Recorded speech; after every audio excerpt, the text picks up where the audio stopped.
Hi everyone, today I'm going to be showing you a handy trick for easily visualizing your attributes in geometry nodes. Sometimes it can be hard to get a handle on what geometry nodes is actually doing under the hood, and visualizing attributes is a great way to fine-tune and troubleshoot your geometry nodes projects.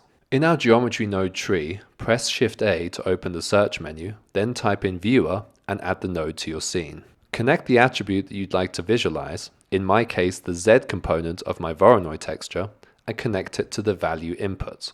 Connect the geometry on which you'd like to visualize it to the geometry input. Make sure that the viewer node is activated, denoted by the open eye icon. Now you should be able to see your attribute visualized in the viewport, with lighter areas denoting higher values and darker areas denoting lower values. But what if we want to know the exact value of each point on our geometry and don't want to go digging through the spreadsheet? All we need to do is go to the Viewport Overlays drop-down and check Attribute Text. Now, the exact value of our visualized attribute will be displayed at each point on our geometry in the viewport.